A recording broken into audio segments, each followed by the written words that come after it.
Hello everyone, welcome to Shrabani's recipe.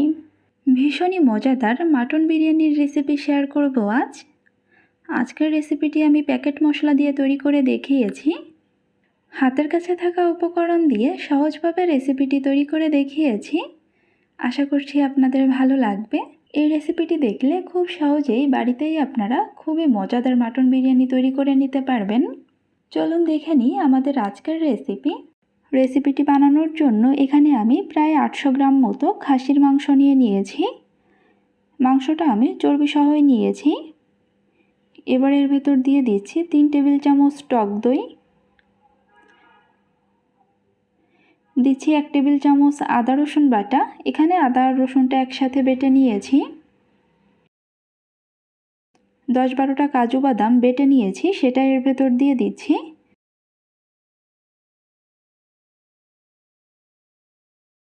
দিচ্ছি পরিমাণ মতো লবণ,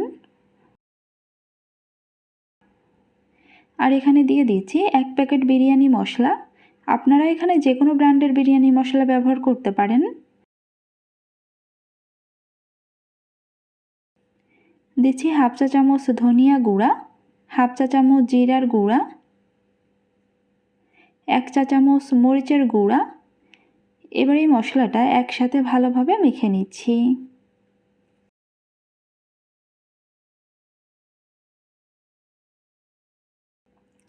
মশলার সাথে মাংসটা খুব ভালোভাবে মেখে নিতে হবে।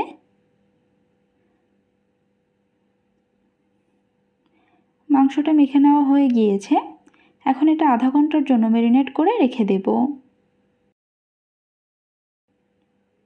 এখানে একটা বাটিতে নিয়ে নিচ্ছি 2.5 কাপ বাসমতি চাল। আপনারা চাইলে এই বিরিয়ানিটা চিনি গুঁড়া পোলাও চাল দিয়েও করে নিতে পারেন। আমি আজকে বাসমতি চাল দিয়ে করছি। পরিমাণ মতো জল দিয়ে চালটা প্রথমে ভালোভাবে ধুয়ে নেব।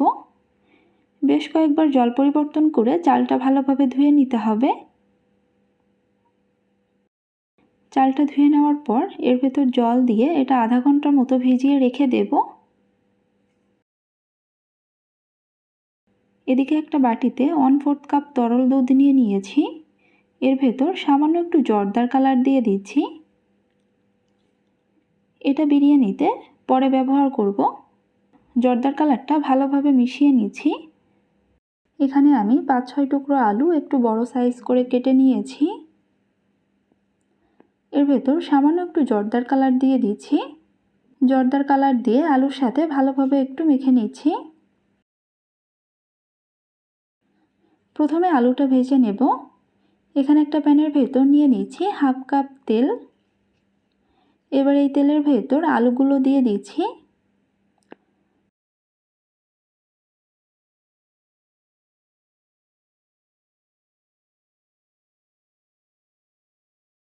চার 5 মিনিট সময় ধরে আলুটা ভালোভাবে ভেজে নিয়েছি। এখন এটা তেল ঝরিয়ে উঠিয়ে রাখছি। এবার এই তেলের ভেতর দিয়ে দিচ্ছি হাফ কাপ পেঁয়াজ কুচি। পেঁয়াজটা একটু ভালোভাবে ভেজে নেব।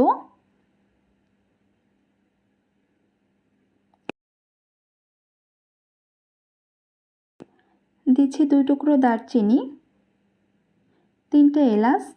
এলাচের মুখটা একটু ফাটিয়ে দিয়েছি।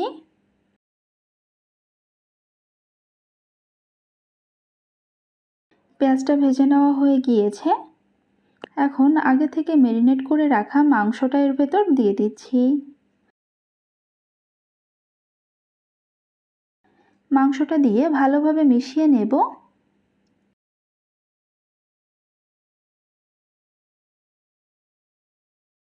মশলার বাটিটা ধুয়ে এখানে সামান্য একটু জল দিয়ে দিচ্ছি।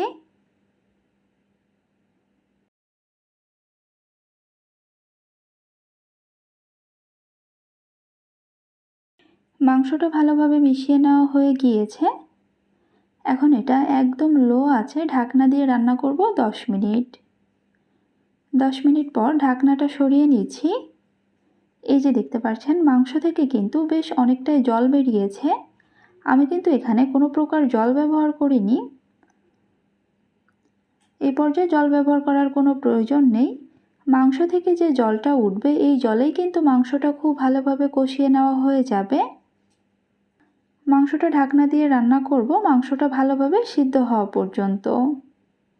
এদিকে মাংসটা রান্না হতে থাক, আর এরই মাঝে আমি বিরিয়ানির জন্য রাইসটা রেডি করে নেব। এখানে একটা প্যানে বেশ কিছুটা পরিমাণ জল বসিয়ে দিয়েছি। এর ভেতর দিয়ে দিচ্ছি 1 টুকরো দারচিনি, 2-3টা এলাচ, দিচ্ছি 2-3টা লবঙ্গ, 1 টেবিল চামচ মতো লেবুর রস দিয়ে দিচ্ছি, 1 টেবিল চামচ দিচ্ছি তেল। এবার এখানে দিয়ে দিচ্ছি ভিজিয়ে রাখা বাসমতি রাইস।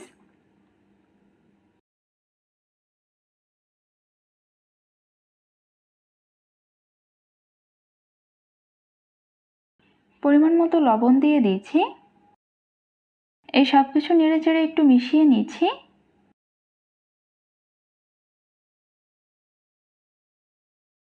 এটা আমি কিছুক্ষণ রান্না করে নিয়েছি।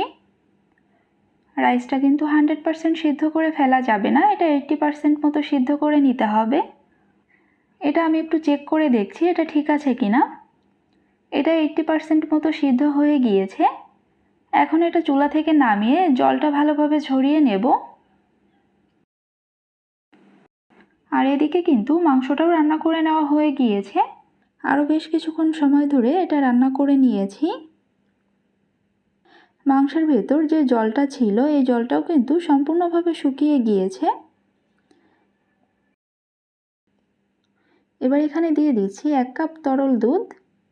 আগে থেকে ভেজে রাখা আলুগুলো এর ভেতর দিয়ে দিচ্ছি। এটা ভালোভাবে মিশিয়ে নেব।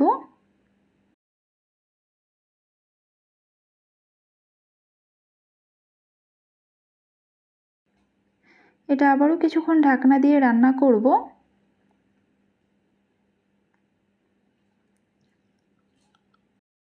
এটা আমি আরও কিছুটা সময় ধরে রান্না করে নিয়েছি। আর এই পর্যায়ে এটা অনবরত নেড়ে চেড়ে ভালোভাবে কষিয়ে নেব। এই পর্যায়ে কিন্তু এটা একটু পরপর নেড়ে চেড়ে দিতে হবে, তা না হলে কিন্তু এটা তলায় লেগে যাবে। আর মাংসটা কিন্তু অবশ্যই ভালোভাবে কষিয়ে রান্না করে নিতে হবে। খাসির মাংসটা সিদ্ধ হতে একটু বেশি সময় লাগে। একটু সময় নিয়ে মাংসটা ভালোভাবে সিদ্ধ হওয়া পর্যন্ত এটা রান্না করে নেবেন। এই যে মাংসটা কিন্তু আমি ভালোভাবে কষিয়ে নিয়েছি, আর মাংসের উপরে তেলটাও কিন্তু খুব সুন্দরভাবে ভেসে উঠেছে। এখন এখানে দিয়ে দিচ্ছি 1 চা চামচ চিনি, সামান্য একটু লবণ দিয়ে দিচ্ছি, দিচ্ছি কিছুটা পেঁয়াজ বেরেস্তা, 15-20টার মতো কিশমিশ দিয়ে দিচ্ছি, 3-4টা কাঁচামরিচ মাঝখান দিয়ে ভেঙে দিয়ে দিচ্ছি। এটা একটু নেড়েচেড়ে মিশিয়ে নেব।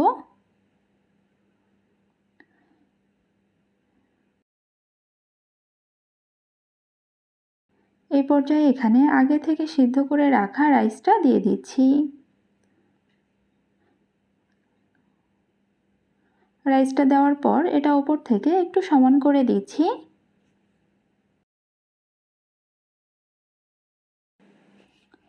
এবার দিয়ে দিচ্ছি 1 চা চামচ কেওড়া জল, দিচ্ছি 1 চা চামচ গোলাপ জল। এই ফ্লেভারগুলো কিন্তু অনেক বেশি স্ট্রং থাকে, এটা বেশি পরিমাণে দিতে যাবেন না। 3 থেকে 4 টেবিল চামচ মতো ঘি দিয়ে দিচ্ছি। আর প্রথমে যে দুধের ভেতর আমি কালার মিশিয়ে রেখেছিলাম সেটা উপর থেকে দিয়ে দিচ্ছি। কিছুটা পেঁয়াজ বেরেস্তা দিয়ে দিচ্ছি।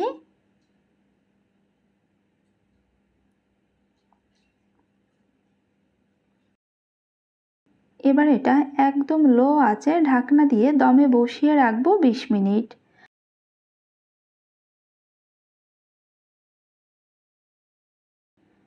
20 মিনিট পর ঢাকনাটা সরিয়ে নিচ্ছি। এখন এটা ভালোভাবে মিশিয়ে নেব। আর এই 20 মিনিট সময়ের ভেতর ঢাকনাটা কিন্তু ওঠানো যাবে না।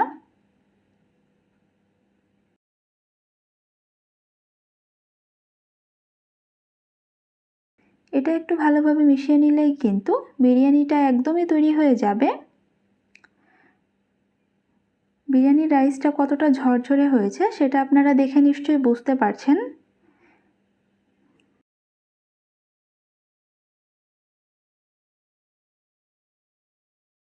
এখন এটা গরম গরম পরিবেশনের পালা।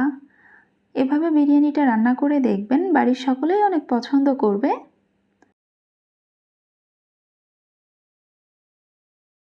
আমি আপনাদের একটু দেখিয়ে দিচ্ছি মাংসটা কেমন সিদ্ধ হয়েছে। এটা খেতে কিন্তু অসম্ভব মজা হয়েছিল। শসা, কাঁচামরিচ আর পেঁয়াজের সাথে বিরিয়ানিটা পরিবেশন করে নেব।